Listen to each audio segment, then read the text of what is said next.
We got to talk about the matchups to watch in week 3. Your article, Matt, is up on NBC Sports BayArea.com. Tell us your 5 49ers to watch in week 3 in the matchup against the Cardinals. Well, the Connor Colby one, I don't know if that aged very well because he's questionable for this game. And, with Connor Colby, a guy who is in line, if he's healthy, to make his first NFL start, look at some of the guys that he'll be going up against on that defensive front of the Arizona Cardinals. Talking about Calais Campbell, 244 NFL starts. And also Dalvin Tomlinson, 127 NFL starts, and those two guys going up against Connor Colby. Also, Marquise Siegel, a rookie. Let's go with 2 rookies, Marquise Siegel and Maiocco Williams. Siegel with the speed. If the 49ers are looking to bottle up Kyler Murray and contain him better, they finally have the speed or more speed on that defense to contend with that.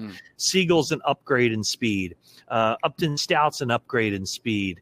D. Winters, an every down linebacker, an upgrade in speed. So I think the 49ers have better tools there to do that. Maiocco Williams, he's quite quickly established himself as the second most important defensive lineman for the 49ers with the number of snaps he's getting. Obviously, Christian McCaffrey, with all the flux at wide receiver, Christian McCaffrey kind of fills that need too, just kind of wherever they need him, they plug him in there. And then there's one other guy, Renardo Green, a guy that I think early on teams have gone after. He's given up some plays. However, the 49ers aren't going to, I would be surprised anyway, if they do any kind of shadowing of Marvin Harrison Jr. I think this early in the season, I think that would be a blow to the confidence of Renardo Green if they were to basically say, no, we don't want you on the best guy. We're gonna shadow Diamador Lenore. But Renardo Green has a good mindset now. He has to step up, learn from his mistakes, and show improvement. Another key we saw last week, and we did not expect it. Matt and I were in a crew room, or you're called on the game, Carlos. We're like, why is Jair Brown on the field? I thought Siegel was starting. Well, Robert Saleh and company cooked up the big nickel position where Jair Brown got a lot of snaps last week. It may have been his best game in a couple of years. He didn't kill the 49ers in coverage, was able to play the run. I wonder how he'll be utilized against Arizona. Will they go back to the big nickel? Will they go back to Gifford as that weak side linebacker alongside D. Winters or Fred Warner? Something to watch for. Jair Brown as that big nickel in this game. That could be an X factor against Trey McBride. And Bonta, when you talk about where the 49ers have the ability to evolve as the season goes on with Robert Saleh, I think they have more chess pieces than they've ever had with all the different combinations of defensive linemen. They don't have to just go 4 defensive linemen. They could go 5. They could go the 3 linebackers with Gifford being the third guy, or they could go big nickel or standard nickel. There's a lot more variables, a lot more maybe creativity that Robert Saleh can show with this defense as he's come back and his scheme has evolved and the personnel kind of fits that as well. So it's kind of a week-to-week thing, I think, what you're going to see from the 49ers defense.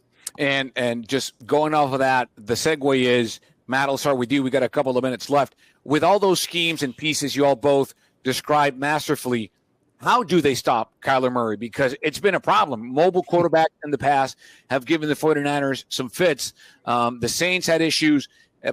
Harrison hasn't been really productive so far this season. Neither has James Conner. So, again, quickly, how do the 49ers stop or limit Kyler Murray?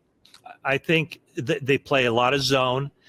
You need your linebackers and defensive backs with their eyes on the quarterback. They can't be playing man-to-man and running down the field with their back turned. But I don't think it's a spy. I think it's 11 guys playing together. It's the defensive lineman keeping him in the pocket, not letting him have an escape hatch through the B gap or anything of that nature. I think he's just playing good, sound football. I don't think they have to do anything special.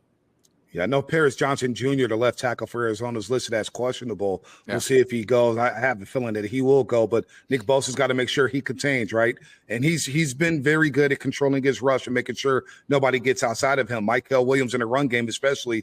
But Kyler, they will probably have some quarterback keepers, some design quarterback runs. So just do your assignment. All 11, as Matt just said, everybody just has to do their assignment, because if one guy does something different, that's where Kyler can go for 50 yards and throw up the peace sign at the 49ers secondary. So, look, he's going to get his at times, but you want to limit him in those big chunk plays, as well as keeping your eyes on Trey McBride. So Kyler's a problem. There's no doubt. That's why I'm looking forward to this matchup, because this is the first elite mobile quarterback they're facing this season. And Kyler he will cause you to have a headache or two, and he'll make a play, but make sure you just pay attention to your assignment and play assignment football this Sunday against Arizona. For sure.